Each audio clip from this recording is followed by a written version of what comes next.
This is your host, Dr. Tony Davis. Listen, guys, I'm so excited. I'm right here with Saints of Value with my niece Venus, and I have right here Brother Rochell, man. Oh, and I'm so excited because guess what?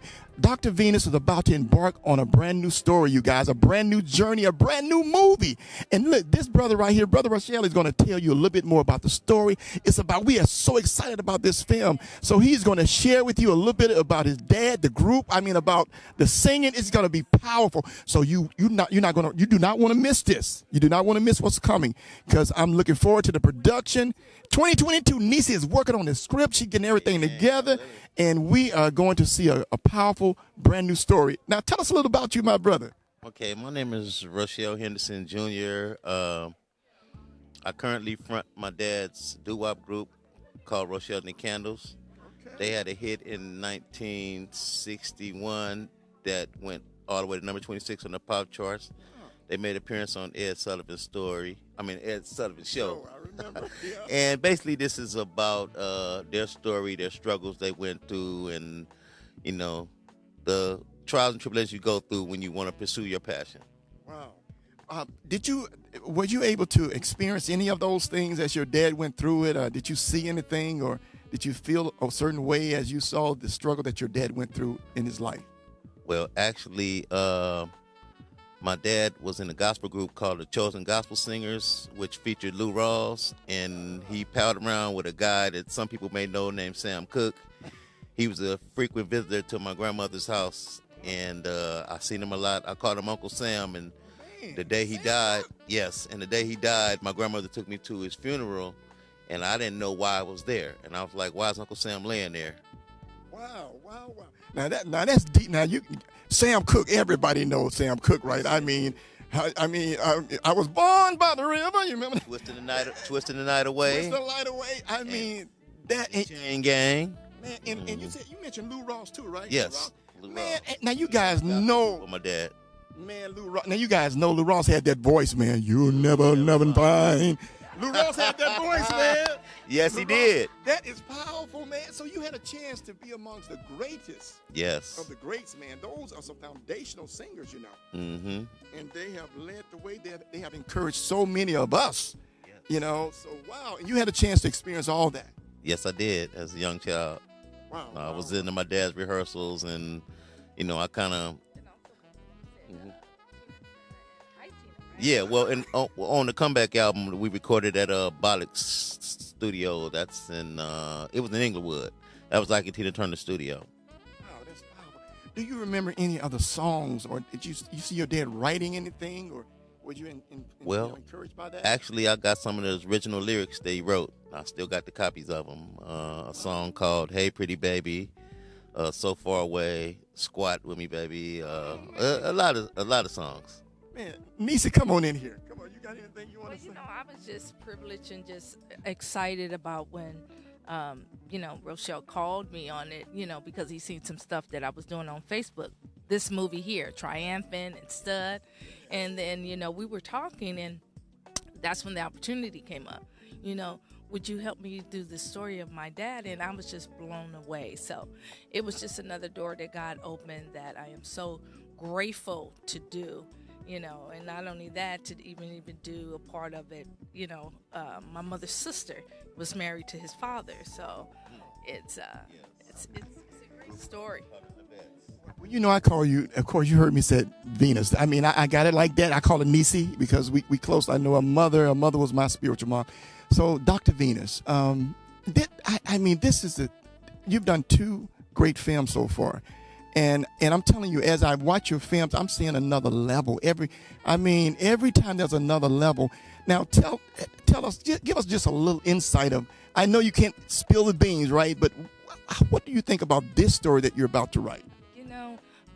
When I found out who Rochell really was and the history of his mother, his parents and grandparents and things like that they were God-fearing.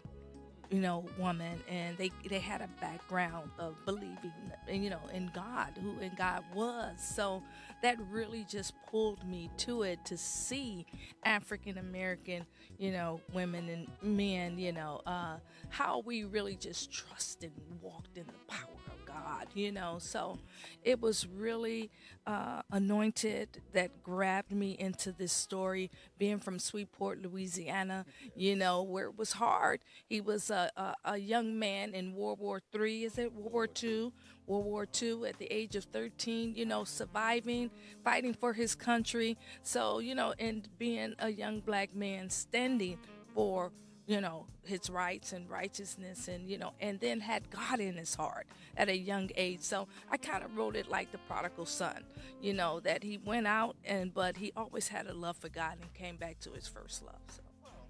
Listen, I don't even want to take it no further because I mean, as you can see, it's going to be a powerful story. And I'm so amazed at how, no matter how far out there we go, you know, once we plant God in us, you know, the prodigal son, it's something about God that just pulls us back to him. Amen. So Dr. Venus, I'm proud of you, Nisi. You know, Uncle is there with you. She called me Uncle, y'all. We got that privilege again. I got that. So. I to say, and just showing too that, you know, once I was getting a lot from Bambuli and Helena and things, that one thing about, you know, the ups and downs of his life, he was a very good father. So I pray that, you know, the men that are out there that, you know, wasn't a good father, that he will, you know, be that one that will show that even though, you know, things happen, you still could be a good father to take care of your children. That was really, really powerful to me. You know, taking care of his kids and going back, you know. Even when we make mistakes, it's not many times we fall, but get up and keep moving. So I love that. He was always moving forward, no matter what it was. You may fall, you mess up, but he kept pressing forward. And that's very, very important, and I think that is so powerful to think about how no matter how many times we fall, get back up, dust yourself back off, and just keep going. This race is not given to the swift, right? You can go as fast as you want to, but you got to endure this thing. You got to, as long as you endure it, no matter what the ups and downs. And I'm sure you've gone through some things in your life, and you're still here. That's right. And you're still standing, right? Yeah, we can continue. That's it. If God's willing, we will be here. That's awesome. And I'm sure your dad has encouraged your life with some things that he told you and done thus far, right? Where you are right now. Yes, he has. And I'm so proud of being his son.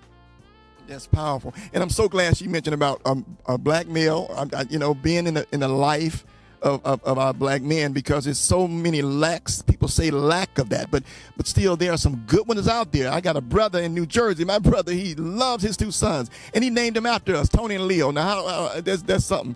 But you know, but there's some good brothers out there. That's right, some good brothers out there. So anyway, I am excited about this. I'm looking forward to seeing Nisi gonna tear it up, man. You know that, right? She's gonna take it to another level, and it's gonna be a powerful story. Yeah, I believe that truly. We're about 85% into the script, so we're almost done. I'm really believing God to have this in 2022 in the beginning, so we're really at the edge of it, and I will be presenting it to the family and see what they, you know, will like. But it's very powerful. It's a really great movie, and I pray that everybody enjoy it. Hey, Nisi, Dr. Venus, I'm sure they will. I'm sure they will, because again, one thing I do respect and I love about you is you like to put God in it. You know what I mean?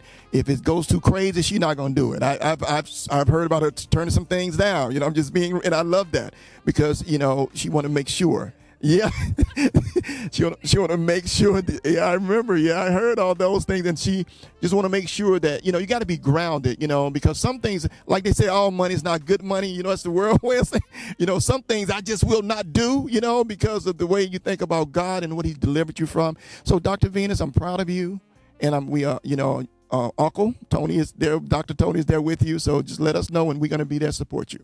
Yeah, it's going to be some great actors, and Dr. Tony, he sings as well, guys. You guys gonna check him out, and the friends and David B. I'm looking for you, David B.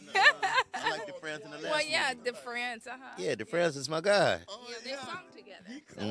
He called twice. Like, man, I gotta be there. You know. And, Yeah. You know, that's Gene Chandler's son. You know. Yeah, exactly. We did some shows together. Oh, And he awesome. was telling me Gene Chandler and his father, they were good friends. They were friends. This is amazing. See how close knit.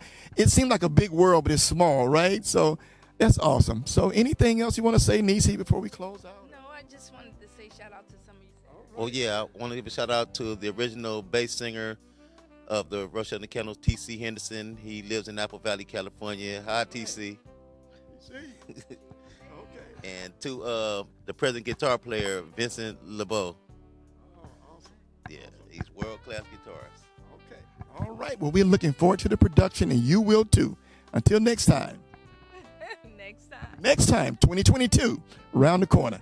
God bless.